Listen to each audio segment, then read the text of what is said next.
lanzamiento, aquí viene un batazo de Mundito entre right center field, la bola pica, se extiende, viene anotando Stott, empata el juego, también manda para la bola Turner anota y los Phillies se van arriba. Se prepara, Mundito en segunda, el lanzamiento, batazo profundo para el center field, la bola se va, Schwarber Bob, ¡campanazo!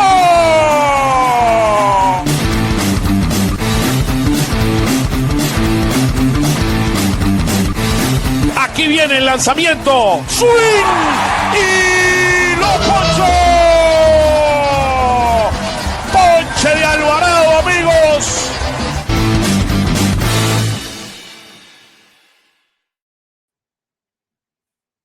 Hello, and welcome to the second week of Phillies Weekly. And what a week, Jeff. What a week. The team goes 2-4. I mean, we lose a series against the San Francisco Giants up there in San Francisco, the House of Terrors. On the other hand, I mean, we come home, we said, okay, let's get things fixed with our offense. I mean, we need to start hitting and timely hitting and doing a better job. And the team goes 1-2 against the Arizona Diamondbacks. And I know you were there today, Jeff. I mean, it was not pretty, brother. No, I think today was the ugliest game of the year, Oscar. Just a lot of mistakes in the field, base running, with men on base. And look, the bottom line is they've been held scoreless in 68 of their last 78 innings. I mean, when they score runs, they score them and they get a crooked number, but they don't add on to the crooked number. It's a really weird dynamic right now. Yeah, it's a weird dynamic. We're going to talk all about it. On one hand, I mean, Harper he's playing at an elite level. I mean, talking about elite and using the big word elite. I mean, he had an incredible week. He was 10 for 19, 526 batting average. I mean, with a home run, 6 RBIs. He scored 3 runs, 4 doubles. I mean, Harper was on fire this week, but the rest of the team, I mean, what? It's incredible. But why don't we bring you know what, Oscar? That's probably why he's so upset after the game today. He's hitting like an elite player, and they're 2-4. Not good. They're 2-4, and they go 7-8, and it has not been pretty. Let's bring the dream team. We got a dream team today. John Foley's back in the house. I mean, together with Cory Nidoh and Kyle. Let's bring them all in. Here we go, guys. What's going on? How about those what's going on, guys? Bills? Oh man, how about them? How are you? Wow, are we dreaming? What's going on, guys? I mean, it's been a very, very interesting week. I mean, a lot of dynamics going on. John, how you doing, brother? I know you got some big plans, and we're going to talk further about it as we go down on the podcast. Some very big things John is putting together. How you doing, brother? Doing good. Watched some bad baseball today. They're just, they're not good enough to overcome these mistakes. They need to play better. Well, Harper played today at an elite level, except that base hit. Look, you got Thomas, and you have you have two of the best outfielders, Corbin Carroll, 2 of the best outfield players that there's in baseball, and you're gonna run on them on a simple base hit through the middle? No way. Yeah, come on. Yeah, it was just an obvious single. You can't just decide it's going to be a double. And he's done this forever. But you know what, Oscar, John, you're watching on TV, right? You're already thinking it's bad. Try watching him out of the box, and you're like, "What is he doing?" Like, come on. And it's not the first time, right? It's like the ABS system. We're going to talk at some point about the ABS system. It's like the ABS system. What's going on here? I mean, so Harper, look, he had an elite week, but that was not an elite play, without a doubt. So, look, interesting. Kyle, how you doing, brother? What's going on? Doing well, Oscar. Jeff, good to see you. Cory, good to see you again today. And, of course, always good to see you, Foley. But, not ideal situation when you're trying to get yourself out of a hole, a rough start to the season again offensively, and when you're not playing fundamentally sound baseball, some of these cracks really start to show. Yeah, we're going to cover all about it. Believe me, I got everything you got and then some. I mean, in terms of a lot of the split stats and who is hot, who is not, and what's going on with Alec Baum and Stott and all the dynamics. I mean, Cory, how you doing, man? How was the Penn game today? I'm doing well. If we want to talk about some good baseball, we can talk about the Penn Quakers. They swept Cornell. Kyle joined me for the weekend series. The Quakers are right near the top of the Ivy League standing, so really fun baseball there in University City. But, today was ugly. This whole week hasn't been that great for the Phillies. You guys mentioned it. I know fans don't want to hear that it's early, but there are certainly some red flags, I think, that are starting to raise the eyebrows a bit here for this team this season. I thought I saw some of the red flags after the game. It was a really quiet clubhouse today, more quieter than usual after a loss. One thing that I wrote today, I mean, as we were setting up this podcast or this show, was to talk a little bit about. I mean, I put the theme around a slow start. What is the real story? I'm going to tell you my theory, okay? I'm going to tell you my theory of what's going on with the Phillies right now. Look, 7-8 is not the worst start in the world. I mean, it is not a good start. It's not the worst start in the world. I do believe that the World Baseball Classic impacted this team. The fact that a lot of these players are all in their own world, like Aaron Nola started, by the way, he's probably the one that is doing the best out of all of them. All right. But look at Harper, look at Schwarber. I mean, you look at Taijuan Walker, even Christopher Sanchez. I mean, we know how good he is, and he has not. His numbers are incredible, right? But he has not, in the last two starts, he has not been the Christopher Sanchez that we're accustomed to seeing. So my belief is the fact that they were not, and look at how fast we started the last 2 years when we didn't have the World Baseball Classic. I mean, they were all playing together, training together, got together at the same time. It's probably one of those things that people not necessarily want to talk about. I mean, particularly kind of a Venezuelan guy that won the World Baseball Classic this year after 3 years ago, Turner hit that home run with the bases loaded to out us out of the team. So we got back to Turner this time. But look, the reality is I do believe the World Baseball Classic disrupted some of the teams, and particularly the Phillies that had so many members of the team playing in the World Baseball Classic. I don't know. Give me your thoughts in terms of what would be the real story why we are off to this type of start. I think that's possible about the World Baseball Classic. I also think this is just who these guys are. We've seen. I think that's what has everyone so concerned. I mean, like you said, Oscar, 7-8. That's not an awful start. It's just a mediocre start. But when you see the problems that have been issues for the last few years creeping up again already, right off the bat, it's worrisome. They haven't done these small things right for years. They can cover it up when they're really hitting well, but times like now, they're not good enough to overcome these mistakes. They need to tighten everything up. Yeah, I agree there. I mean, if you look at some of the other guys, the big hitters in the MLB right now, I mean, Aaron Judge struggling a little bit with the Yankees. Cal Raleigh has been really bad for Seattle. I do think maybe there is something to do with the WBC. It's kind of interesting because you think that would give them a bit of a head start facing much better competition than AAA and AA pitchers when we got to the dog days of spring training. So I do think there's something there. I do think this team, and there's some other teams around Major League Baseball as well, they just lack fundamentals. The approach just doesn't seem that great at the plate. I know there's a lot of fans that want to blame Topper. They want to blame Kevin Long. So maybe there's just some players that aren't as good as they're going to be or that fans want them to be, and they kind of have to accept that reality. Yes, sometimes guys just get off to a slow start. And I think that, we saw it last year where Brandon Marsh didn't have a single hit in all of April. The rest of the year, he's the best hitter on the team, maybe one of the better hitters in the game over that stretch. I do like what you said about the World Baseball Classic, and I'll go back to something, although I know people hate some of the idioms that Topper goes back to, but something that he goes back to often is when you have this big emotional moment and then there's a big dump afterwards, it's hard to recover, whether it's game to game, whether it's inning to inning. These guys had to get geared up for this World Baseball Classic way earlier than they normally would, and there's an emotional dump after that. And then they had to go back to spring training where you're supposed to be working and tinkering, and all of a sudden, like you said, they didn't have a normal spring training and they didn't get to work with their team. And this is kind of their spring training. I'm not saying that's an excuse, just an explanation. Schwarber, Harper, Aaron Nola, they all lasted until the last day or the day before the last day in the case of Aaron Nola. I mean, that they were there. Christopher Sanchez was there a couple of days before. So to me, and the other thing is the chemistry of the team.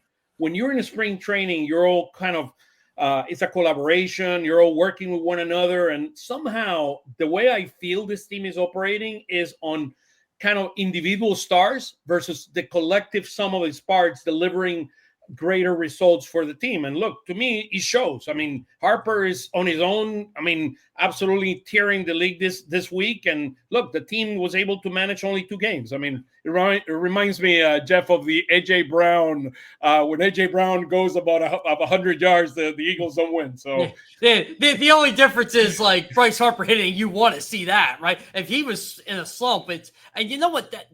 If I'm looking at some positives right now, it does feel like Trey Turner's swing is getting back. And I asked Trey about that today, and he said, yes, it is getting there. He admitted that. He gave me a long, detailed answer on that. Kyle Schwarber, I think he's not where he wants to be, but he's getting there. It's what I'm worried about is the Alec Bohms and the Bryson Stotts of the world. They're the ones that are just destroying this offense right now. And even Adolis Garcia is now in a massive slump right now. Yeah, I mean, he's very streaky. He's very streaky. That's who he is as a player. I mean, John, and one of the things that you mentioned around the comparison, is this team different than previous years and all that? We're going to see all that in a few minutes. I put some things that I think are going to be very, very telling as we go into our conversation today.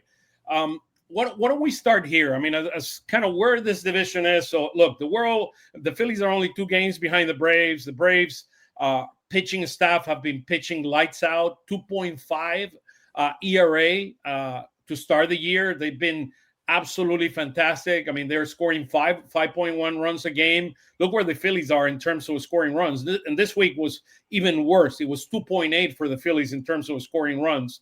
But look, and we're at minus 16 in terms of differential. We're 5-5 or less, 10 games. Look, it's fine. They're in a position. The question is, are we talking about a foundational issue with this team based on how they plan? I mean, they has consistently year after year, they have improved their win record, 95, 96. And you go back to a few years ago, was it 82 in 2008? And then suddenly we continue to win more games every year. I believe this team is very similar, with the exception of the young guys that are trying to replace some of the earlier guys. And I'm going to show some of the slides in a few minutes. But look, this is kind of where the team is right now and where the dynamics of the leagues are.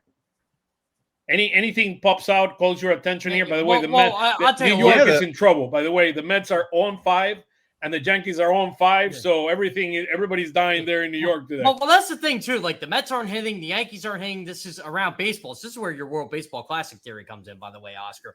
But I think it's concerning. And look, this is great for Justin Crawford, right? Justin Crawford is proven to be a really good player through 15 games. Here's the issue. He's your best hitter through 15 games. That shouldn't be the case.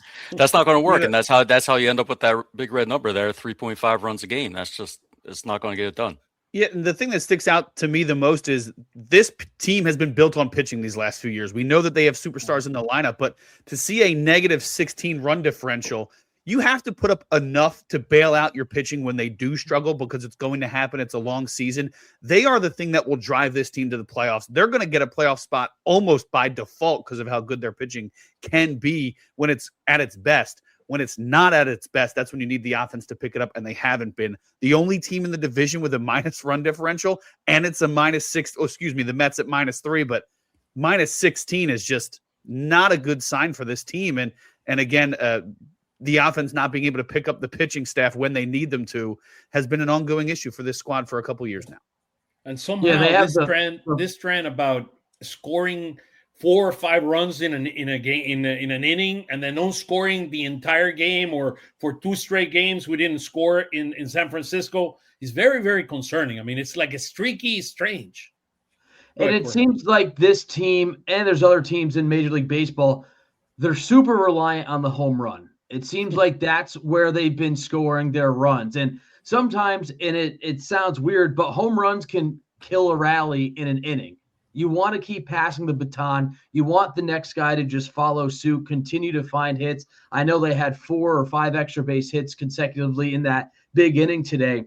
But the negative 16 run differential, as Kyle pointed out, that's the 4th worst in Major League Baseball right now. And that's just pretty surprising considering the lineup and what they are expected to do. I agree with Jeff. I think Alec Bohm and Bryson Stott are just really hurting this lineup right now. I know they're struggling. You don't want to bring in the personal issues, but I find it hard to believe that Alec Boehm isn't sidetracked with the whole ordeal with his parents and the mismanaging of his money. But there is something that this team needs to do, because you're right, Oscar and Jeff. Justin Crawford is the best hitter, and he's one of the youngest players in Major League Baseball, and he's played 16 games as a pro, and he's holding his own, which is a huge boost to the bottom of this lineup. But they need these other guys to start contributing. Yeah, and you would think maybe some other guys can look at the young guys' approach, and you talk about Corey, you talk about stringing hits together. Crawford's one of the guys that seems to be doing it, getting on base. I feel like it's in some ways a self-fulfilling prophecy for this team, in that they don't trust the guys behind them. They've seen the inability to string hits together. So then, some of these guys go up there and it's like, I need to hit a home run. I need to stretch a single into a double because I don't trust the guys behind me to put together a few more hits and bring me home. And something has to change with that mindset. And interesting, a 70% ground ball rate, but he makes contact, guys. That's the key. I mean, he makes contacts. He gets on base. He creates chaos. I mean, with his speed. I mean, and even though he only have one stolen base, by the way, but the guy, I mean, he make his speed. I mean, do the talking when he's around the bases. Yeah, he's incredible. Oscar, I had to talk to so many fans and trolls saying that Justin Crawford's swing will never work in Major League Baseball, and that these infield singles he was getting in AAA would be gobbled up. Look what he's doing. These high bouncers over the mound. He has an innate ability to slice the ball the other way. And he said, hey, if the infield's going to be drawn in, that gives me more space to work with. And he's been able to shoot the ball the other way. He did that all in AAA last year, leading the International League, hitting over 330. I mean, it doesn't fit the new mold of baseball, right? He's not going to be a baseball savant darling. But what's wrong with having an old school approach in today's day and age? That's the way I look at it. Look at what he did. Look at what he did in today's game. He got the sixth inning going with the double. And that kind of, it was like a freight train after that. Trey Turner gets the home run. And then, Kyle Schwarber gets a double. Bryce Harper gets a double. All of a sudden, you don't need everyone to hit a home run. You need guys to get on base. You know how Venezuela won the World Baseball Classic with guys like Michael Garcia, third base of the Royals, and Luis Arraez making contact. I mean, they are making contact. They're getting on base, and they're letting the other guys, the Eugenio Suarez of the world, to go in and get the big home runs, or the Abreus of the world to get the home run so they can bring them in. But you need to get guys on base, and that's what Crawford is doing. I mean, Crawford has a 400 on base percentage. What else you want? I mean, that's all we need. We asked for this guy. Exactly. I mean, what else do you want out of a guy? And how long before people accept that this is his game and it works, and he's hit over 300 at every stop in the minors. He maintained something like a 330 average over 1,300 minor league at bats. Sure, major league defenses are a little better, but they're still going to have problems defending against him. You have to respect his ability to bunt for a base hit. Now the third baseman's in. Now he slaps the ball the other way and it sneaks through. So you can get into the details of how expected batting average is calculated and what the ground ball rate is. But at a certain point, you have to just see with your eyes that this kid can hit. And it's, you don't have to get too deep in the analytics. Just watch him play. And this isn't, and we're at the double standard now, right now with Crawford, right? Because you got the people who don't think that's going to play. And you got the people who are believers in him and want him lead off or want him moved up in the order. I'm like, what is wrong with having this guy knife and hitting 350? Yeah, you need a balanced lineup. You need a balanced lineup. You cannot have all home run hitters, or it happens what happens right now. I mean, we don't score. We score 5 runs in an inning, and then we don't score anymore. Yeah, I would leave him at 9. I mean, he's been great. He's doing well. It's still his 40, 50 at-bats into his major league career. Just leave him where he is. He's in well, and it's great to have a guy at the bottom of the lineup to get on base for, the big 3 as the lineup turns over. So I'll tell I you was what, with him there. he's such an even keel guy, a happy-go-lucky guy. Like, you could tell he's enjoying this whole thing. He's enjoying the daily grind. He's loving how he's seeing success. And look, a lot of the veterans love this guy. Like, they couldn't wait for this guy to come up here. He's providing a spark to this team. Like, he talks to everybody. Like, he's just one of those guys. Like, he's enjoying this moment. Like, let him enjoy it, because it's working for him. I talked to Otto Kemp last week, and I asked him his thoughts on Justin's start, and he said he can't wait for the city of Philadelphia to see a full season of Justin Crawford because he knows what Crawford can do. And I thought that was just a pretty cool quote from a guy who spent a lot of time playing alongside Crawford during the minor leagues over the last couple of years. I mean, this kid, as Jeff mentioned, he's even keeled. Obviously, his dad is who his dad is, Carl Crawford, longtime big leaguer, but the moment hasn't been too big for him. And I agree. You keep him in the 9 spot. Jeff, you mentioned Trey Turner's swing starting to look a little bit better. I know it's still frustrating that he always seemingly swings at the first pitch no matter what. But if you get Crawford on and you can allow him to wreak havoc on the bases with Turner, Schwarber, Harper, that could be a really nice formula moving forward. Mm-hmm. I think a key for this team will be Alec Bohm getting back to form. I know, Corey, you mentioned he's been a little distracted with some things off, and obviously contract year's got to be some pressure, but he's been a contact first guy his whole career. A little bit of a tick up last season and this year in the K rate, but overall he has a low K rate, he's a happy swinger, free swinger, but he has always been a contact first guy. If they can find that balance again with him and Stott, who's also typically a contact first player, get Trey Turner back in that mode, what he did last year, maybe whatever he did, instill that in Bryson Stott. And if you can get some of those guys, and like you said, Oscar, get away from the all or nothing approach that some guys seem to be stuck in, at least in the early going. Like I said, it's still early, and I know people don't want to hear that as an excuse, but we've seen what Bohm has done over the years, and I'm a guy who's willing to trust the back of the baseball card. We saw what Bryson Stott did in the spring, but beyond that, the last 60 days of last season, if he can find a little more consistency so it doesn't feel like a repeat of last year with guys like Crawford at the bottom, this really will turn into a well-oiled machine, but right now it just doesn't feel like it. Yeah, I think it's a great point about Bohm. I mean, he is the one guy in the past few years who was making consistent contact, who could hit with runners in scoring position, which the team has been awful at this year. And you're seeing the importance of a productive Alec Bohm to this lineup. So let's walk to a few of the slides, and then we'll stop when we're talking about individual hitters and what should we do to the lineup. I mean, what would we recommend to the Phillies do to a lineup? So 7 and 8, we're 4 and 5 at home now. We're 3 and 3 away from home. In terms of March and April, 2 and 3 we started in March. Then in April we're now 5 and 5.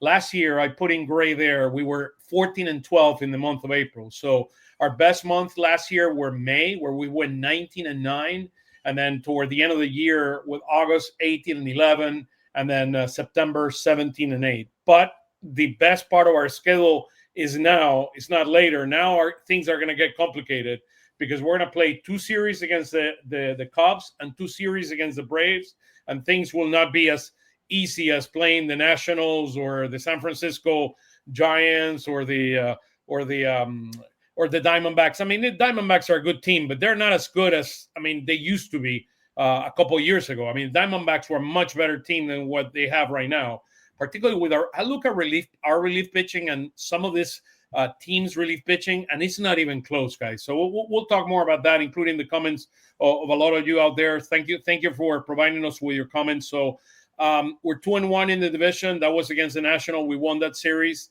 We're 1 and 2 against team 500 and above, which is the Diamondbacks. After beating us twice, they're right now, I think 8 and 6, I think, or something like that. But they're above 500. And then 8, I think it's 9 and 7. They're 9 and 7 now. And then they were 7 and 7 coming in. And in extra innings, we're 1 and 1. And in 1-run games, we're 4 and 3, including the game today. 2 and 2 in series. And then you see what we talked about, the run differential there. And so a trend that we're going to look at it in a minute. We're 5 and 4 against right-handed pitching and 2 and 4 against left-handed pitching. There's a big issue against left-handed pitching, which we will explore in a minute. Here's the chart that I put every week, where every week I put we're trying to score more than 4 runs per game, and we're trying to allow less than 4 runs per game. This week, we scored 2.83 runs. I mean, after scoring 4 runs the first 2 weeks or the first week and a half. And then look, we have not been able to be below the 4 run rate that we're allowing per game. 5.33 the first week against Texas, and then against Washington and Colorado, 4.33. And this week we went to 4.5. So for the year, we're 7-8, 3.53 runs per game. I think it's 22nd in all of baseball, and then we're allowing 4.6 runs per game. This is not the start that you needed from a performance standpoint on both sides of the equation, and we'll talk about the specifics in a minute momentarily. Any questions with the first two charts before we go into kind of some of the news of the week and some of the dynamics? Anything that surprised you here, guys? I mean, I don't know if it's surprising, but that 2.83 runs a game. I mean, to get shut out in 2 consecutive games, I mean, it really tells the story right there. Yeah, 20 straight innings, John. Yeah, let's answer some of the or provide some of the comments here. Here it is. At times, this team looks like it's sleepwalking through the season. It's sometimes it feels that way, and particularly it feels that way when you're watching it. But I can promise you, they're not. Well, they score in the last 46 innings. They score only in 3 innings. I know. Going back to Monday, weird. So it's weird. I'm telling you, I think they are pressing. I really do. Kyle Schwarber kind of linked that to me on Saturday that he doesn't feel that way, but it does feel like they're trying to do too much right now, and I think that's the problem. So they're talking about the sweep of the Penn. So my son goes to Penn, so I go for the Quakers. Let's go, there Quakers. We go. We got some Quaker love in the chat tonight. I love it. We got the voices of Penn right here. Look at this. We got the voices of Penn. Be patient. It's better to have a slow start but a great finish. We have some positive. Painter. No, there is positive, and we're going to talk about it. I mean, Painter and Crawford have been. I mean, Painter was incredible today. So I'll tell you what, that guy was. Man, you don't mess with migraines and the stuff like he was telling us. You know, he was throwing up this morning. Like it was weird because I saw him and he just looked like his normal self. Like you would have never guessed he had a migraine. And 45 minutes of Zach Pop starting, Andrew Painter scratch, and we're like, wait a minute, that's weird. Because I saw Painter walk into the bullpen, and I literally do think Painter got the medication he needed and just gutted it out. But he said if it was an optical migraine, forget it. He wasn't playing. There's our friend from Phillies and Eagle throwback. I mean, talking a little bit about the frustrating of bringing it back. Where did you want to tweak the roster? This is my problem. Where did you want them to tweak it? They tweaked the bullpen. I'm getting tired of this. What did you want to do? Everybody wants to complain, but no one ever has an answer. Look, I do believe we're missing a fourth hitter that could take this. But again, team to they tried level. to get one. He didn't come here. I mean, did they really though, or did they decide we're going to allocate $10 million, 1 year, $10 million deal to right field again? I am telling you, they thought they had a deal. They did. I know. With Bichette. Yeah, I know about Bichette, but they wanted a right-handed bat. There wasn't many outfield right-handed bats available. They went and took a flyer on somebody who not a lot of people wanted to take a flyer on. A lot of people, not myself, but a lot of people feel like maybe it's time to make a change at third base a year early instead of a year too late. Eugenio Suarez was out there for a long time. If they wanted some pop in the middle, that's what they expected. Now, I don't think that would have helped the issues that they have, right? Because the issue that they have right now is too much swing and miss, and that's what he brings to the table. But there were opportunities to make changes, just maybe not necessarily the changes that needed to be made. But here's the thing. Phillies fans would have hated Geno Suarez, too, because that's all he does. Strike out, and he's a 190 hitter. It's what he is. Like, he hits no run. Absolutely, Jeff. I didn't want Eugenio Suarez here because of the amount of strikeouts. I mean, he's more of the same that we have than what we actually need. So look, nobody's disagreeing that they tried. I think we're all on the same page with this. It's just, what do you do? Like, I think that's here. Let's talk about some of the positive things, and then let's not concentrate too much in Bichette that is hitting 183 and answering. Thank you, Oscar. He ain't hitting either. So, look, On the positive side, look, Wheeler looked. I mean, I saw the entire game. Wheeler looked incredible the other day. Yes. I love he's still the velocity and some accuracy around his throwing. But look, it was so good to see Wheeler being Wheeler and toying around with a lot of these kids. I mean, throwing with his multiple pitches. Look, the guy probably is going to pitch one or two more times. His next start, when is it, Tuesday or Wednesday? It's going to be Tuesday in Somerset. He's going to be pitching for Reading on Tuesday and Sunday. The Sunday start isn't definite yet, but it's going to be. It's going to happen. But yeah, he's going to pitch Tuesday and Sunday in Somerset. For but this guy is coming back, and I cannot tell you how excited I am. He's about 10 pounds under his ideal weight. He's still skinny too. Yeah, but seeing him pitch, this guy's so special. Look, he's the best pitcher we've had for the last 8 years, 5 years, or whatever we want to call it. I mean, this guy has been a true champion. And look, we made it in 22 and 23 and 24 to the postseason thanks to this guy right there. So having him there is going to be incredible, and we wish him nothing but the best. And he's a class act too. So. Yeah. On top of that. Yeah, I was at Wheeler's last rehab start at Lehigh Valley, was sitting behind home plate. That sweeper was lethal the other day. I mean, it was working really well. He spoke to the media right after he got out of the game instead of going through his normal post-game routine. And he seemed pretty positive about the breaking ball stuff. He was asked about any concern regarding his fastball velocity, and he noted that last year he came into the season, it was kind of the same issue with the fastball.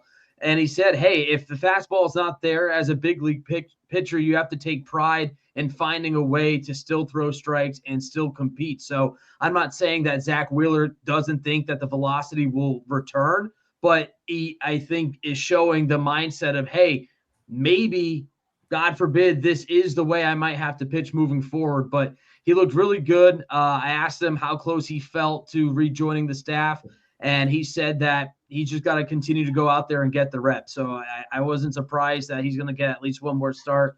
And I'm in agreement with Jeff. I do think they'll probably give him maybe one more after that, and then ideally he joins the Phillies again. But, yeah, he looked really good, and he was really pleased. Talked with Preston Mattingly as well. He was sitting behind home plate intently watching. And basically he just wanted to see how Zach's body was moving, how he was looking, how the ball was coming out.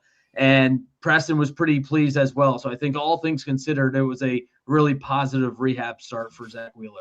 Yeah, Scott Lover wrote a very, very good article for the Inquirer where he spoke about Wheeler and some of the other players have had a similar issue. And they basically said that the velocity was the last thing that came. So yeah, I mean, he dropped 15 pounds, is still down 10. You got to think that as he regains that weight and strength, that some of the velocity will come back.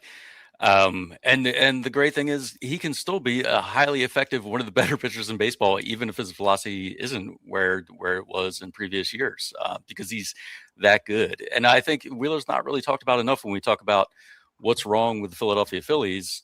You know, arguably their best player hasn't been around yet, so it'll be great to see him come back. Yeah, absolutely, 100%. Any update? I know that Aiden Miller started swinging a bat, which is great news. Any update on him? I mean, that you guys know? I mean, I keep hearing. Well, this was of last week, and keep in mind this is like last Sunday. I was here in May. I don't know if that's going to be the case anymore. I mean, Dave Dombrowski not talking about this last week due to HIPAA or whatever, can't really reveal what the back injury is. I'm curious. Like, I personally, I think it's sciatica. That's just an opinion. That's not actually. But like, it's just a really weird injury. Like, I don't know like when he's going to be back up in Lehigh. If he's going to be back up in Lehigh anytime in the next couple of weeks, it's, you know, I think everybody was hoping like Aiden Miller would be on the fast track to right now replacing Alec Boehm, and I think the Phillies were thinking that too. Yeah, everybody was thinking about it. I mean, he's the 14th best player according to Baseball America. He has a 90 percentile on exit velocity last year, and he stole 59 bases. This kid is the real deal. This kid is really, really special. We hope that his back gets healthy very, very soon because we need him. We need him up here in Philly. So hopefully he'll get back soon. That's my other complaint, by the way, when I see Kevin McGonigal hitting like he's doing. Oh, the Phillies passed on him. Yes, so did everybody else. Like Adam Miller Adam Miller special, guys. Just be patient. Just be patient. Yeah. Very special. That's the thing. The people complain about Ian Miller probably never seen Ian Miller swing a bat. How many guys with the power potential this guy has? 90 percentile exit velocity and 59 stolen bases, guys. 59 is not one. I mean, it's 59 stolen bases. The power, speed potential of this guy. I mean, and Nori and Crawford, they're exciting times coming ahead. So, and Escobar. Dante Nori is crushing it. Right? Oh, Arun Escobar, too. He's on a 6-game hit streak right now. Escobar, man, he's a ball player, man. He comes, by the way, he's cousins with Michael Garcia, and he's cousins with Ronald Acuna. Believe me, they're all part of the same bloodline, and they come from the same city. It's a very, very small city in Venezuela. Next to the beach is called La Sabana. It's called La Sabana, and they are all like, the only thing they do in that city is play baseball. That's the only thing they do. That's a dream, man. I love that. Don't forget about Miller. It does stink that he's not starting the season, but he did battle back soreness last year and was absolutely electric on the ball field. So they're just taking it easy with their young guy because they know that once he's on the field, he may be knocking the door down. They want to make sure he's 100% when that time comes. Okay, let's get to some of the exciting stuff now that we're bringing here. Of course, we have to show the rooks. I mean, the rooks are special, guys. Look at those numbers. 341 batting average, 406 on base percentage, 4 doubles, 7. Who can say he doesn't have any power? He cannot bring the ball out there. 7 runs, 1 RBI, 10 strikeouts, and 4 base on balls. I love every bit of it. Last year, he had a 411 on base percentage in AAA. This year, he's at 408 in the big leagues, guys. Love it. I absolutely love it. That 408 is special. It's remarkable. When I was asked what I thought Justin Crawford could finish at, for a full season, I said if he hit 275, 280 with an on-base percentage in the high 300s, I think they would take that. And the guy is hitting 341 in the first 14 games. Again, we talked about it earlier in the show. It's unorthodox. It doesn't fit the mold of today's analytical game, but it works. And that's all that should matter. And Justin Crawford just has a very impressive ability to put bat to ball. And we talked about it. The Phillies, the Yankees, the Mets, there's a lot of teams out there that just don't have enough of those type of hitters. Yeah. And, at some point, the results just speak for themselves. I mean, he's, it's early in his major league career, but he's done this year after year in the minors. And it's just, for some guys, the way their game is, the analytics just can't really figure it out. Okay. You look at Brandon Marsh, his batting average and balls in play has been something like, 350, 370, 380 year after year after year. And that's supposed to be unsustainable, but it's just something about the way he plays makes those rules sort of not apply. And I think that's what we're seeing here with Justin Crawford, that, for most players, a ground ball the opposite way, probably going to be an out. For Crawford, third baseman drawn in, that sneaks through. They shade him a little the opposite way, and then he hits a walk-off game-winning single to right field that had some of the, like a really low expected batting average on that hit. So, you can't say enough about this kid, and he's going to be fun to watch for a long time. Absolutely. Let's talk quickly about Andrew Painter. I mean, look, Andrew Painter today showed me that we've seen it, but this is not the same pitcher that was pitching in AAA last year. I mean, this guy was throwing with that lineup, 5 innings, incredible, 7 strikeouts. Today he was filthy. The curve, the slider, the sweeper, the fastball. I do believe the fastball will get even better as he continues to go, hopefully, throughout this year. But the fastball was down today, Oscar. Like the fastball and the sinker were down, and he was still able to get these guys out. Oh, the curve, man! That thing dropping was. I'm telling you, I saw Justin Verlander pitching today. He's special, man. He's very, very special. Yeah, and a lot of the concerns last year were his inability to control the fastball. But you see, even if he doesn't have the velocity, he was dotting all day long. The 16 strikeouts to 3 walks is the most impressive thing from the rookies to me. Absolutely. That shows a poise on the mound that you don't always see in a 22-year-old, whether it was his first relief appearance like it was today or coming out and starting in the first one on the 31st. I mean, the kid has just shown that he has the cojones needed. That was me. I'm sorry. I'm sorry. He shows that he's got the chutzpah, if you will, to succeed at this level. And I think his mental toughness really stood out today. He had a rough outing against San Francisco and the House of Horrors out there against the Giants, but he comes back, he bounces back. Jeff mentioned the migraine issue, what he was dealing with. I mean, I think, in my opinion, that had to earn him some serious respect points within the veterans of that clubhouse today. That here's a kid who easily could have said, hey, I'm not in my routine. I'm not doing what I normally do every 5th day. I'm just going to take the day off. Could have put Zach Pop in a really bad situation. Could have put the bullpen in a really tough situation. And he says, no, you know what? I'm going to go out there. I'll come in relief. And he just looked incredibly sharp today. And I think that will go a long way for not only him personally, but for him as a teammate as well. Yeah. Well, one thing I really liked about the whole Painter ordeal was if he couldn't go, there was the opportunity for the Phillies to potentially DFA and lose somebody because they just didn't have enough arms today. Like Kirkering was down. Brad Keller was down. So, we were making the joke pregame, like, Tanner Banks is going to pitch 5 innings today. Someone's going to have to do it if Andrew Painter can't go. And, but they just really didn't have anybody. So you lose Painter. The fact that Painter was able to give them 5 innings and just kind of grind out, and who knows how he was really feeling. And Rob Thompson pointed that out. Like, he may have had the migraines during the game. We don't know. He said he was fine. He said he feels fine, but it's something he's been dealing with his entire life. He said even since travel ball in high school. It's just, but it's always happened like the night before, never the day of. So, I mean, he came in, he told them, and they did whatever they could to make sure he was better. He did his part, man. He looks, I mean, there's Ken talking about Crawford, and he's the real deal.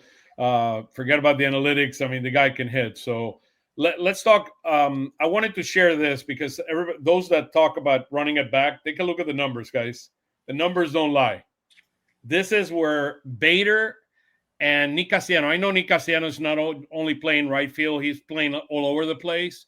They have a minus 0.02 WAR compared to 0.1 and 0.1 for Adolis Garcia. So according to this, and again, I know it's 15 games or whatever that is, 14 games. But this is what we got, right? Yeah, that's what we got. So look, Adolis Garcia as well as Justin Crawford have been more productive than Harrison Bader and Nick Castellanos. And look, and I said the outfield was better. I mean, Crawford shows again, you that. It's early. We'll show this as we go throughout the year because it's always important to keep it.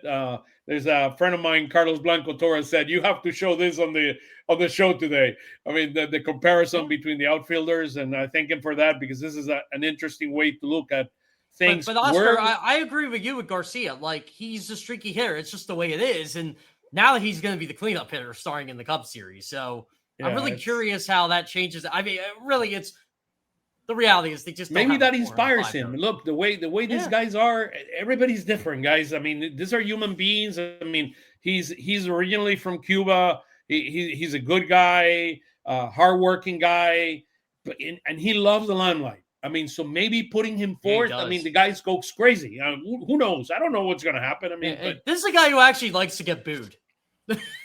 Well, and if you look under the hood, I just pulled up Garcia's Baseball Savant page. He's running some tough luck. I mean, the expected batting average is 249, and you got him right there, 220. So, and you look at the average exit velo, 93, the 93rd percentile.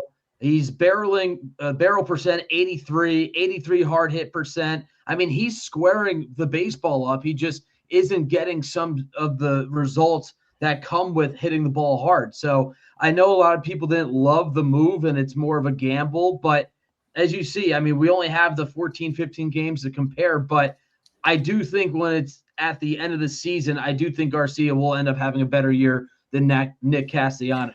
And that's not even, we haven't even touched on his defense. Yes, right. Oscar. Yes, exactly. I mean, it's like you see the guy. I mean, in the outfield, and it's like this guy's he's a really really good outfielder with a gun for an arm. I mean, he had a throw today that 16 run saves last year.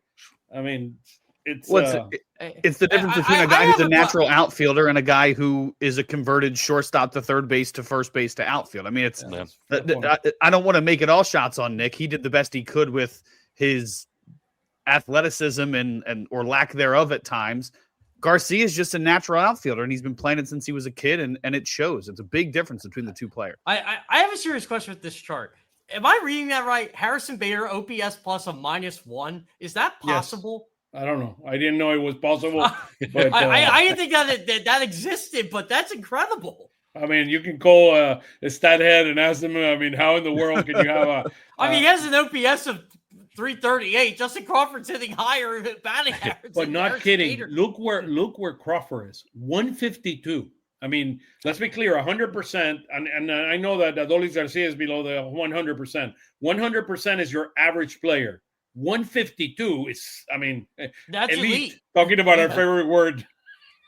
It's elite. Yeah. I mean, he's a player and a half. The Phillies. Yeah, Justin Crawford leads the Phillies in batting average and OPS. I think that's one of the things that's so frustrating is that Crawford has played so well. The tweaks they have made to this team, we talked so much about Crawford and Painter on these previous slides. They've been incredible. Why is the team still 7-8?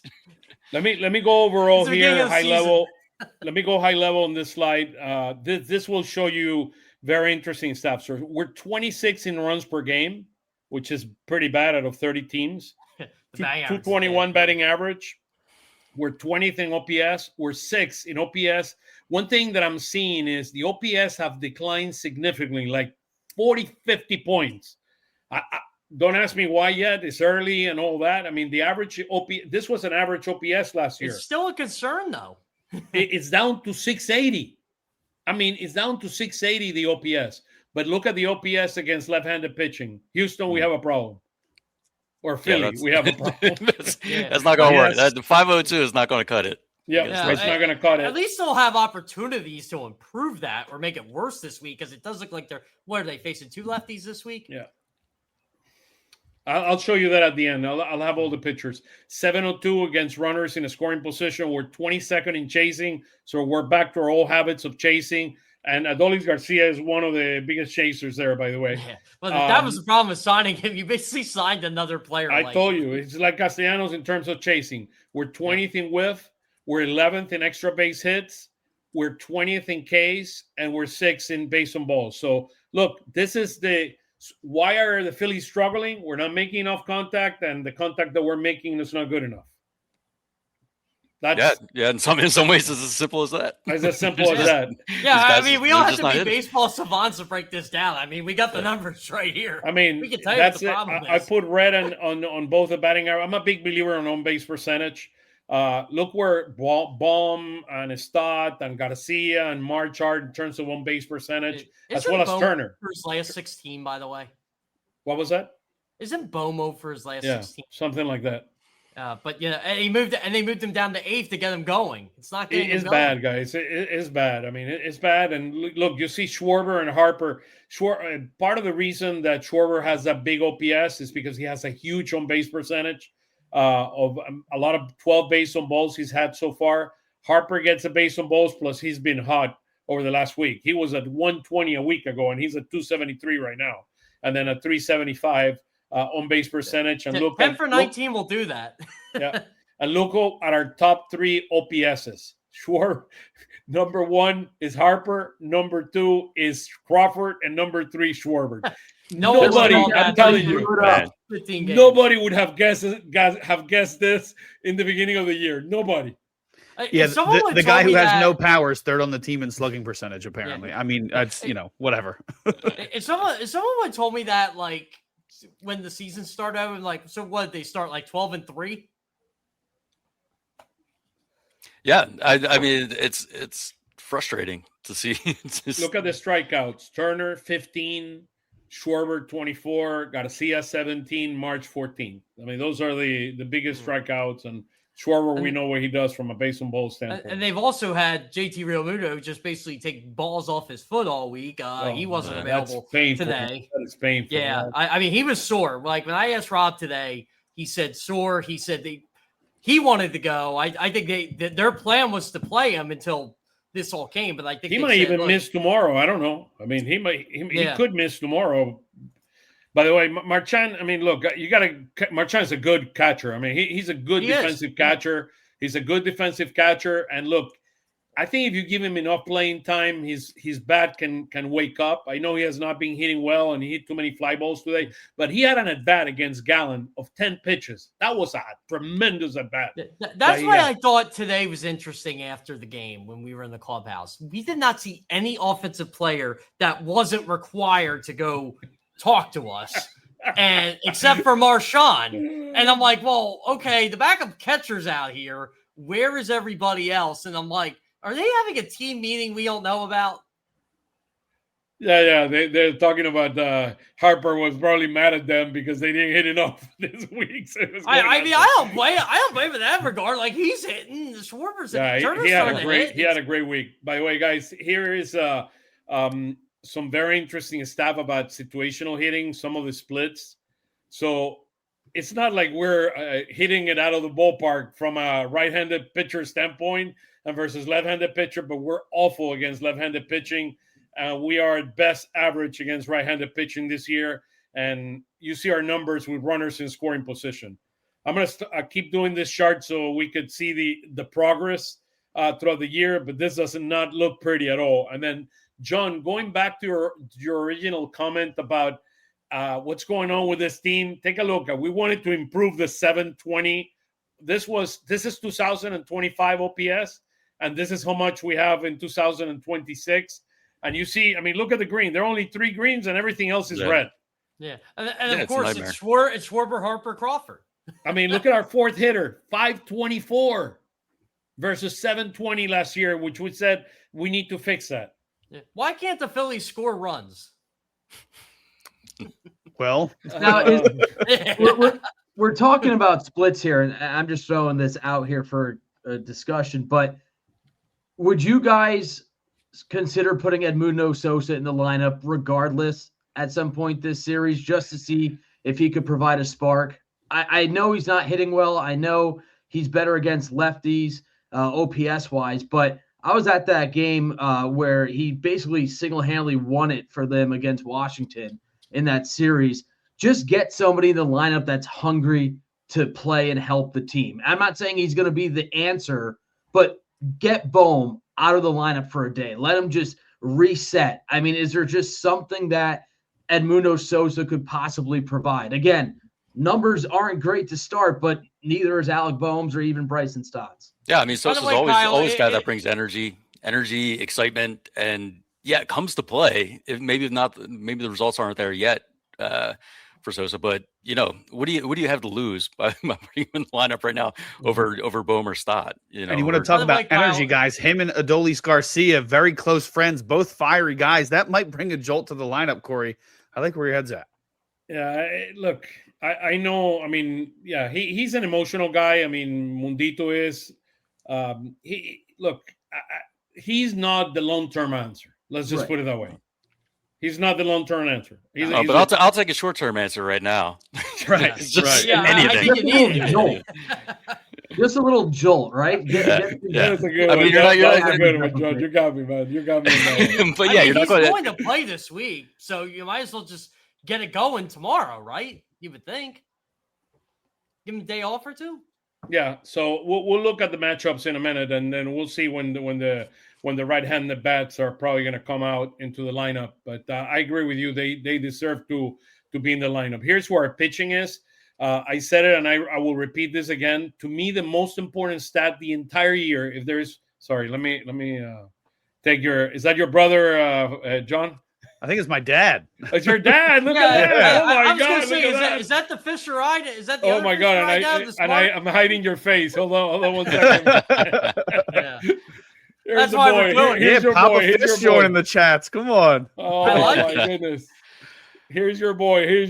The Fishers are good people. I'm just going to say that. Oh, thank you. Absolutely. It's a pleasure to have you here. Thank you. To me, the most important stat this entire year is the ERA among starting pitchers. Last year, we were second or third in all of baseball. I think we were second behind the Texas Rangers. If there's one stat that we must hit the mark, is that this team is built around pitching, and that stat needs to be elite. It needs to be in the top 5 in baseball for us to be able to make it far this year. 268 and 24th in baseball is not good enough. There's a lot of inconsistency our starting pitching that we've seen so far, and I'm concerned about.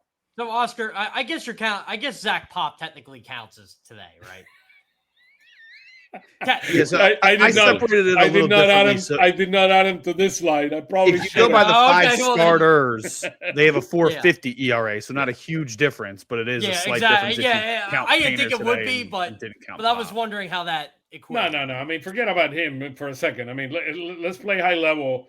They probably put him as a starter, and his numbers are there. But look, in the context of things, I mean, I know Christopher has not had it somehow.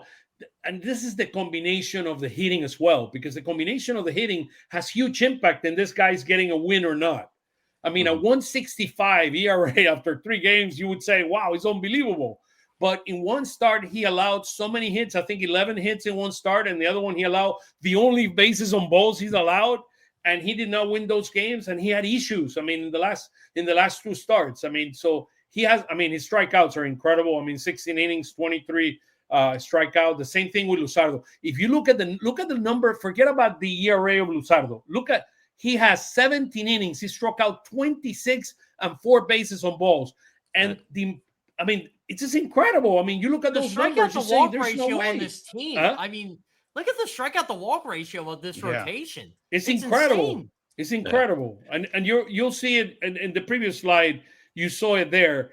Look at this is why I think the future is very, very bright. Look at the bases on balls and look where they rank in baseball and strikeouts. So I mean, it's incredible. I mean, we're third. Our starting pitchers are third in baseball among all starters in bases on balls and second in strikeouts.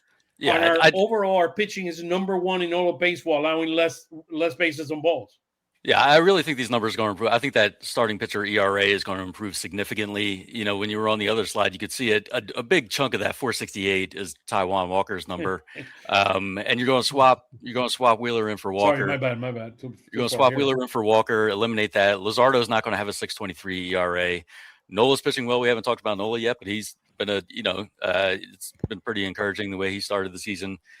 Painter's exceeding expectations, and Chris Sanchez is Chris Sanchez, even without his best stuff, the 165 ERA. So I think the starting pitching is going to come around. That's not a long-term concern. Yeah. But let's make sure we don't allow any too many home runs there too. Yeah, the home run ball is the issue. 2 things for me. So Walker, obviously, you just mentioned him switching back to a long relief role. He thrived in that last season. His ERA was more than a run better. His home run rate was much better out of the bullpen. He was able to really play his stuff up a little bit, that bulldog mentality playing out there. And on the flip side, Jesus Luzardo. Yes, the ERA looks inflated. You look at some of the other ancillary numbers here. Not that there's luck in this, but there's a stat that I love as a future predictor of success, and it's FIP. It's fielding independent pitching. It kind of shows what the pitcher is responsible for and how well they've done within that. Well, you see the 6.23 ERA. His FIP is nearly 4 runs lower at 2.37. So if you take out the fielding, which as we've seen has, despite being pretty good all over the place, has had its moments with misreads in the outfield from Kemp and Crawford at times, he's pitching like an elite pitcher. It's just not showing up in the box score on the final score. So that is going to regress to the mean eventually. That 637 or 623 rather is an outrageous number that it's not going to stay like that. He has pitched. You take away one bad inning. You take away one bad inning on Friday. I agree. I still cannot believe he allowed 5 runs in an inning. I still, to me, it's like something happened in that inning that it was like I don't know how you call it.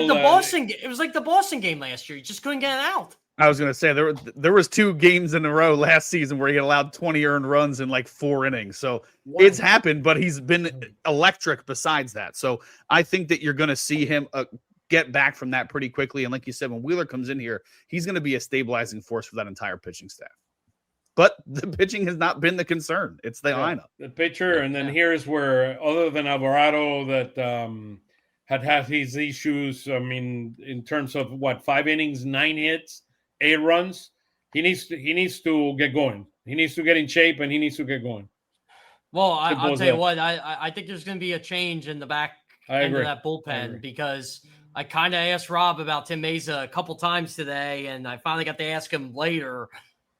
Again, this is another good outing. And he said he's going up in the pecking order. He's going up. Yeah, that's what he told me. He's going up in the pecking order. And, well, who's he going up in the pecking order for? Has to be Alvarado, right? Yeah, the challenge with Alvarado is when you bring Alvarado down, look at, if you get a chance, look at the pitches Alvarado made. First of all, it was a weak ground ball to right-hand side. Yep. And then the same thing happened on the other side. The guy was unlucky. I mean, I'm telling you, today he did not. Today was weird. Today was weird. I mean, which is unfortunately, but it is what it is, right? The numbers do the talking. Even if a hit is a hit, even if they're like a bunt, I mean, or whatever, they are, the exit velocity is minimal. So it is what it is. Look, this bullpen has the potential to be one of the best in all baseball. If it is not right now, it has the potential. The arms are there. There's no doubt in my mind about it. By the way, Kerkering should be in the green. He hasn't allowed an earned run. What do I have? 6 there. Somebody put a 6. Yeah, I was going to say he hasn't allowed an earned run. He's allowed 2 runs, but they weren't his. Okay. So I want to highlight Jonathan Bolin, too. He kind of got nickeled and dimed earlier in the season, and kind of piggybacking off of what Kyle mentioned with Luzardo. But Bolin's expected ERA is a 1.60. Yeah, that's so insane. I mean, this is a guy that has a heavy sinker ball. He's throwing a fire blazing sinker and fastball. His average is 97.3 with his sinker. I mean, he has really been a good addition. I think fans are really going to like him.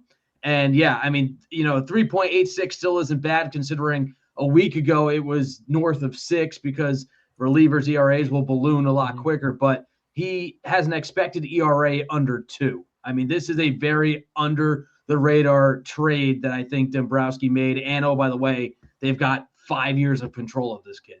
Yeah. Yeah. Jeff, by the way, the Kerkering stat, they made it an earn run they made it an earn run. So I don't know if did they change it? Yeah. They might have changed it. Yeah. It's an air run and he has a 6 ERA. Yeah. So that they must have changed it when they probably changed it today because I haven't seen any. Yeah, Baseball Reference still has it that he didn't give up an earned run yet, so it definitely. Let me look at. I have it that way in True Media too. Yes, but overall, I mean, this is either way. Yeah, this is a nasty bullpen, and I think they've been just like the starters. I think there's been a little bit of bad luck involved. Lines up. I think the eye test lines up with some of the numbers you guys are mentioning, Cory and Kyle, in terms of expected ERA. They're going to be better than these numbers, which aren't even that bad. Right. But these numbers are going to improve. The starting pitching is going to improve, and even if the lineup doesn't get there, I think you're going to see a lot of 3-2, 4-3 wins. And Foley, one of the things that stuck out to me, like everybody talked about how they're running it back, and that lazy narrative to my eye at least. They had a specific goal in mind of revamping this bullpen. They were one of the worst teams in baseball last year when it came to ground ball rate. They had a very high fly ball rate. And at least in the early going and based on last year's numbers, you look at Duran, Keller, and Bolin, an elite level of inducing soft contact and ground balls. I mean, when you have defenders like Stott and a rejuvenated Turner up the middle, you can thrive if you can get the ball driven into the ground late in games. And I think once this offense starts to pick up and look like its normal self, it's going to be even more obvious to fans what a difference maker this bullpen can be during the regular season and, more importantly, come October when those games get shorter for the starters. Couple of things before we talk about ABS, and a couple more things before we close. Here's Martin. The team biggest problem is the offense. Harper is the key, and Crawford isn't at the top for right now. But once he takes over as the leadoff hitter later on, the offense should pick up. I don't think, to my best understanding, he for now he's not going to be the leadoff on this team. Maybe later on in the year, maybe potentially. I would be shocked if they do it. Yeah, I don't think they're going to do that. You let the kid there and let him shine. Yeah. Let him shine. You're talking years from now. Not you have Turner and you have Turner hitting leadoff. Look, Turner needs to get going. I want to see more hits toward right field for Turner. Base hit. Yeah, I agree. Yeah, I need to see more base hit of Turner. Last year, he needs to copy what he did last year. But again, the whole Crawford leadoff thing, this is like the overreaction to thinking the season's over because they're 7-8 after 15 games. Like, they were 4-9 once and they made the NLCS. Like, John's the king of the 1980-2008 comparisons. Like, what were they after 15 and 08, John? Yeah, I mean, they were pretty much in the same place. I know as of after 14 games, they were 7-7. The problem is, and even worse in 1980. Yeah. So it's. That doesn't mean this team's going to do what the 2008 or 1980 team did. But what it does tell us is that we don't know a whole lot about what they're going to do yet. We just don't know. Like 15 games isn't enough to really understand what this team is about and start making moves that I think, taking Crawford out of the 9-hole and putting him lead off would, that would be a panic move. And you don't really make a panic move after 15 games. Maybe down the line, but the last time I ever remember like a mass panic after 15 games was 2007 when they were 4-11. That's because Charlie Mangle got into it with Howard Eskin. Yeah. And if you look through the last 4 years, they have started off pretty much around 500, especially in April. Last year, 14-12. 2024, they were 19-9 in April. 2023, 15-13, and in 2022, they were 11-11. So this isn't anything new for what the Phillies have done over the last few seasons. Yeah, 2022 was the World Baseball Classic, 11-11. I mean, it's automatic. The problem is negativity and hot take spark engagement these days. And if you could say they suck, you're going to get a lot of people agreeing with. Team have that's all it takes. Yeah, apparently. Oh, man. Hey, what am I doing Kyle, just make a hot take out the season's over. Team have a couple of thoughts here that I like, and it's not necessarily Baum. I think Baum is sitting them for a couple of games just so they can get their head up straight. I mean, would be, in my opinion, very beneficial. It goes back to putting Mundito and maybe Kemp. I mean, you can put Kemp at a game playing third base. Right.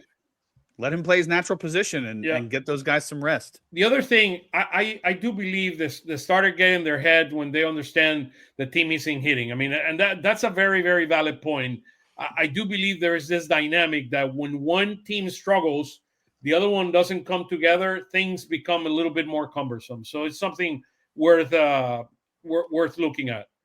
I think Schwarber pointed it out perfect on Saturday.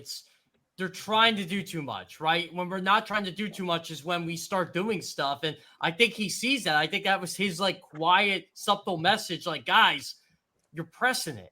You're contact. Trying to get that make hit. contact. Yeah. That's the only. You're trying too hard objective. To get that hit. Make contact. Yep. Make contact. Don't hit home runs. I mean, home runs.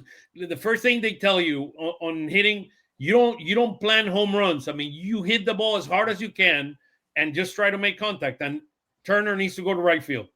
Yeah, and that's the best part about Justin Crawford. He doesn't have to worry about that because he's not a power hitter. Absolutely, 100%. So here is the ABS thing. So the overall number is 54% in terms of ABA system, 61% for fielders, primarily catchers, and 47% for hitter. The number on the hitters continued to decline. I am a big believer that both the pitcher and the hitters are very emotional making those decisions, and there is not a strategy thinking behind it, and they run out of they run out of counts too early. And what happened when you run out of counts too early, the umpire relaxes and he can do whatever he wants. I mean, seriously, Oscar is ready to say it. I mean, you need to hold at least one till the end so you can keep the edge. And look, is it unfair for the umpires to be put on the spot? 100%. Did they Now, make the decision this way? The rules are the rules, and you've got to play with the rules. You need to keep a challenge until the end, so the umpire continues to watch himself. If not, the other day, I think it was the National Series when they were here in Philly, that they went out and they threw up. They ran out of challenges, and I saw the umpire toying with them, and I was laughing. I mean, just pitches outside, anywhere near outside, they were all strikes. So it's a huge advantage. So keep the challenge, at least one challenge until the end. They need to add another one at this rate. I mean, come on. No, I mean it's hard. Look, the beautiful thing about the Phillies, the average fielders have 61% success rate. 82% success for, I think Romuto is like 5 for 5, and Marchand missed his first call today. I think he's 1 for 5 right, 4 for 5 right now. So we had 11 challenges and we have won 9 of them, an 82% clip, which is beautiful. And our hitters are at 54%. I saw the one that is a master at it is our best. Is Schwarber. Schwarber he knows the strike zone better than anyone on this planet. Yeah. I love the at bat where he started walking to first base even after he started walking to first base. Right. They called a strike. Started walking to first base, and he taps his helmet. I mean,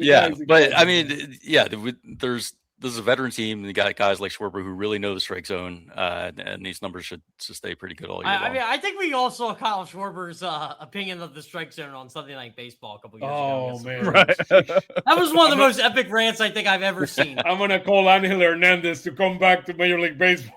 That was epic, man. That was against the Milwaukee Brewers. I will not forget that game. It was around this time, too.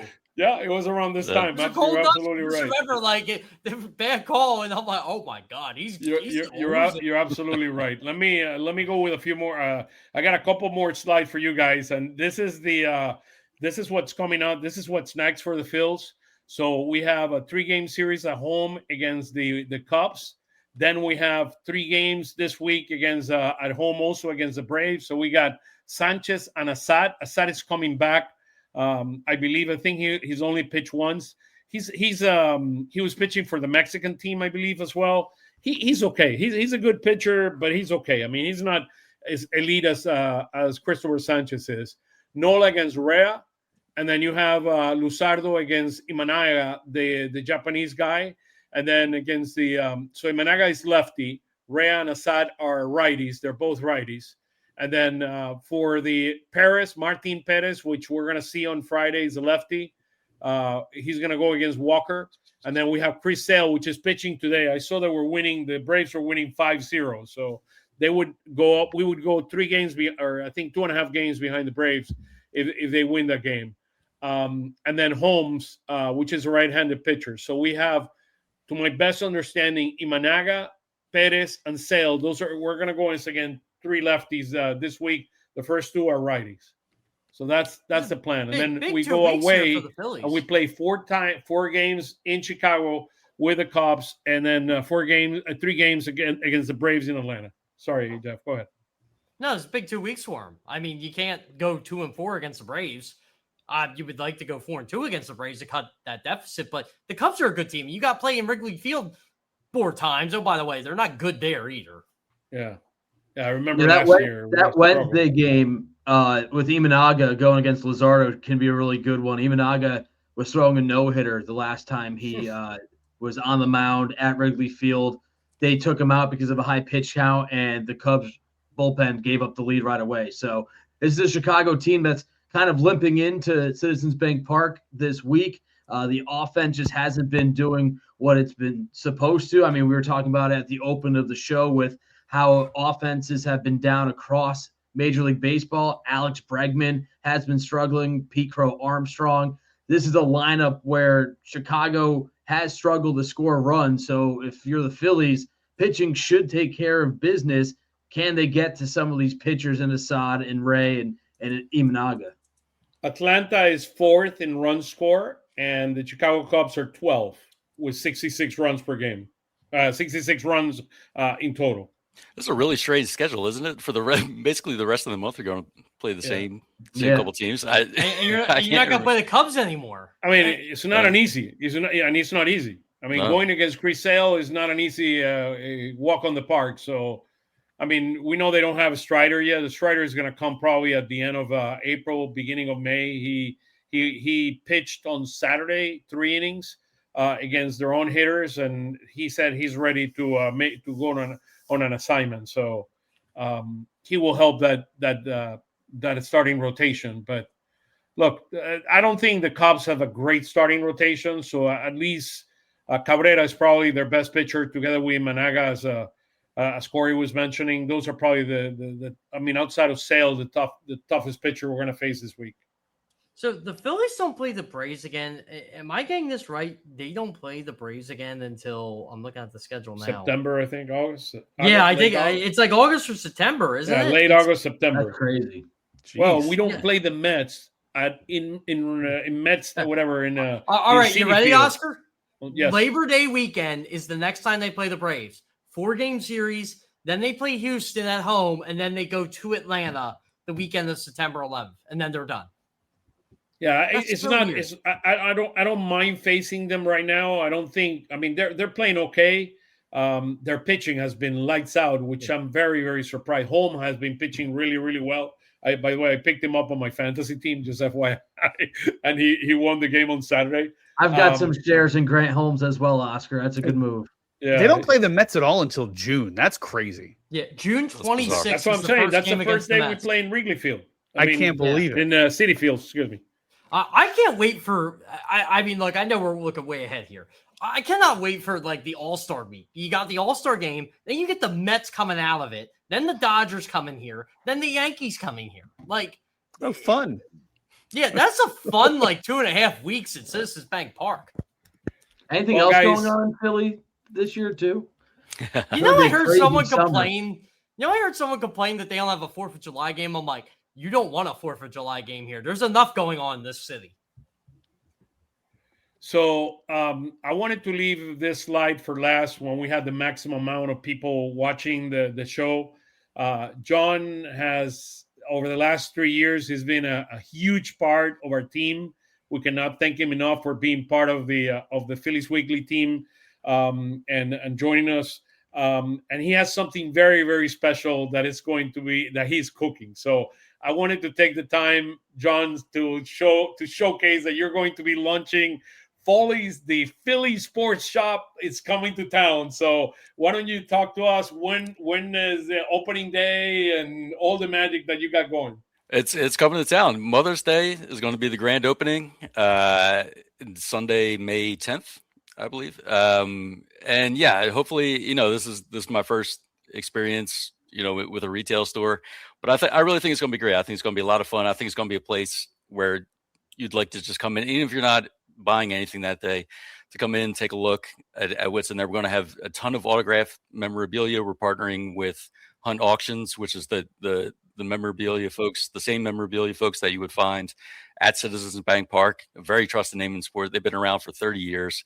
We're working with a lot of local designers and artists, and we'll be selling, their designs, T-shirts, prints, and everything. And then just a lot of other just sort of oddities, Philly sports-based products, home decor, things that people make. There's so many talented people in Philadelphia, and so many of them just on Twitter that I've met, and that I really think this is such a creative community, and I think this is going to be a lot of fun to bring all of that together in one place on South Street, 22nd and South.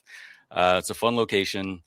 And it's in my neighborhood. I mean, I can't. And it's right near Oscar, so it doesn't get any better than that. So thank you so much for letting me plug John, the shop. are you going to be selling throwback stuff? Because I'm a sucker for throwbacks. Oh yeah, we're gonna have a little bit of everything. It's the guy's handle is 2008 Phils. You think he's not going to sell some throwbacks? I mean, I don't know. When I first met him, all he did was tweet about whatever the 2008 Phillies did every single day. Well, hey, there wasn't much else to talk about in 2015. So That is true. Like, remember, John, we would get excited for like Aaron Nola making his debut, and yes, we're like, yes. oh, the future's bright. They're gonna start winning. It took them like 7 years to do that. It took a little while, a little behind schedule, but they got there. So the best of luck. So May 10th, is that when he's opening? That weekend?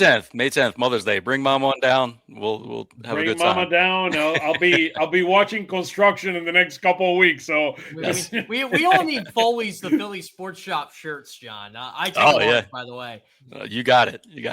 That is awesome. That is awesome. We'll continue promote it in the next few weeks as he's waiting for the grand opening.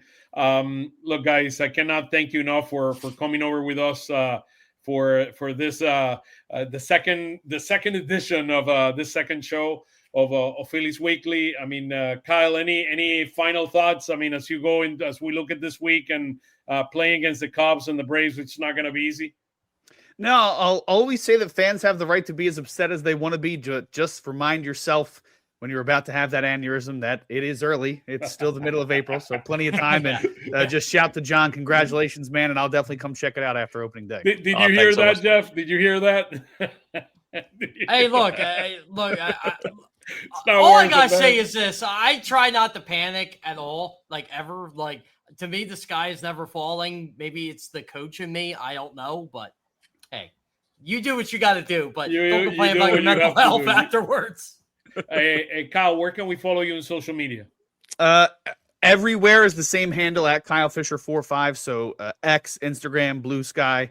And if you give it a shout, we do have my brother and I started a podcast. He did have to back out, but the Brotherly Glove podcast, talking all things Philly sports. So if you want to check that out as well. You let me know when your dad is on your podcast, and I'll be sure to join. Oh, he will be on for sure, man. Yeah, I love listening to the. I want to see Senor John in the podcast, man.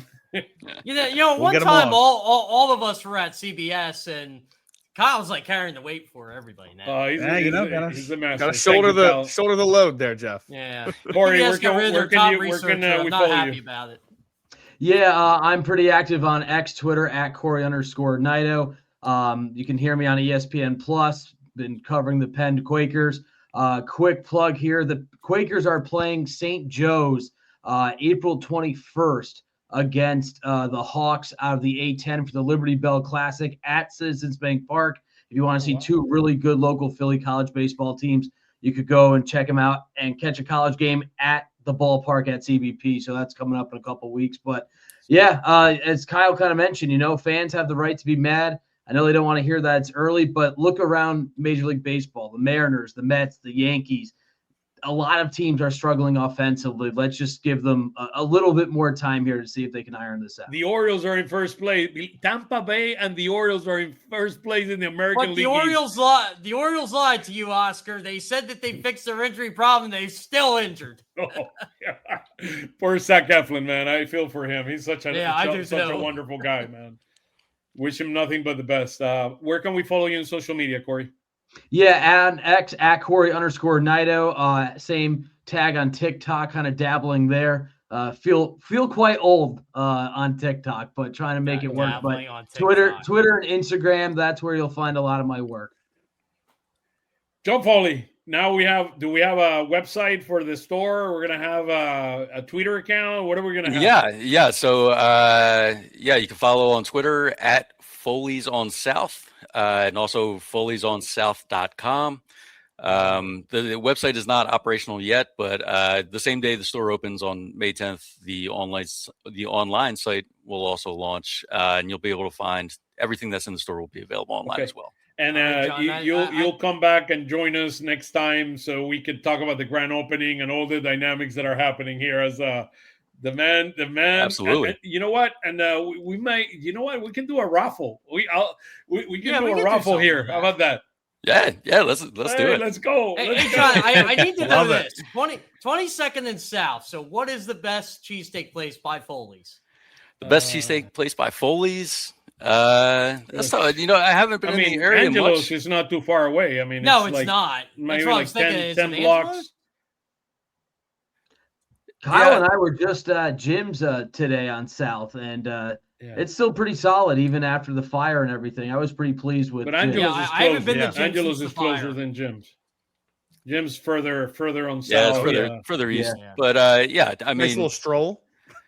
yeah, there's a lot of great. So there's a Wawa across the street from the store. there is a Wawa. I wouldn't recommend the cheesesteaks, but Wawa is always good. There's a Wawa right there. There's a Starbucks. If John could get me a premium parking spot, I could just park there, and then I'll walk to Angela. Oh man, I don't even know what I'm doing for parking. I get like 2 tickets a day. Well, they're stalking me at this point. They're just following me around because they know. Sponsored by the Philly Parking Authority. Yes, sponsored by the PPA. They've got it already ready to go. They're just ready to slap it on the windshield. Yeah, yes, in advance. This guy again. I don't know what they're doing. And then you can follow John on 2008 Phils with a Z at the end there. So, with a Z. Jeff, where can we follow you on social media? You can Everywhere. follow me at Jeff Kerr PHL. I'm still trying to get the Instagram fixed. It's still at Jeff Kerr CBS. I'm trying to get that fixed. Instagram is being terrible with that. But I can help you fix it. I mean, you just call me. Yeah, and please help me fix it because I don't work for them anymore. So, but yeah, you can find all my Phillies content at 97.3 ESPN, Phillies Fastball during the week with Oscar every weekday at 12, Substack. That's where all my stories are. And for Eagles coverage, Eagles on SI, and get off to a good start so far. We're looking for a social media guru. So if you're interested, I saw that at LinkedIn today. I mean, that you're looking for a social media guru. I'm too lazy to do Facebook, TikTok, and all that stuff. Come on, so I'm gonna have someone Jeff, else do come it. on, dude. You just need to go in and bring it here. Come on. I don't like Newly social crowned media. TikTok expert. You know. Yeah. Corey, you're a TikTok expert now. Why don't you go on? Apparently, yeah. Hey, you guys are the best. Thank you for joining us tomorrow at 12 at noon. We're with Mike Gill and Jeff on Phillies Fastball. Looking forward to it. And next week we're gonna have a show. Next week is a Sunday night baseball game. We're gonna have kind of a shorter version show immediately after the game. Jeff said that he's going to join from Lincoln. I was going to say Lincoln Financial Field from Citizens Bank Park, and looking. I'm gonna try to be at Citizens Bank next week. So I got a big bowling tournament next weekend. Oh, here we go. I knew this was coming. I knew. By the way, he got three. He bowled 3 games, 300 games. Look at that. This guy's a machine. No, if I did that, I wouldn't be in the bowling tournament because I quit. Okie dokie, guys. Have a wonderful week. Hey, thank you, Kyle, Corey, John. Thank you for joining us. Truly appreciate it, brothers. Thanks for having me. Thanks as always, guys. Appreciate We'll it. see you soon, guys. God bless. Take care.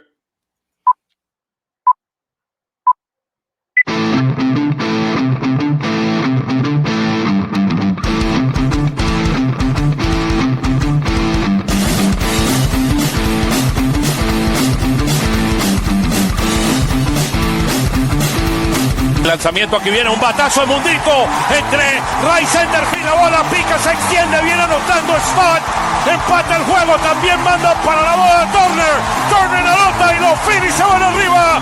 Se prepara Mundito en segunda, el lanzamiento, batazo profundo para el center field, la bola se va, Schwarber Bob, ¡campanazo!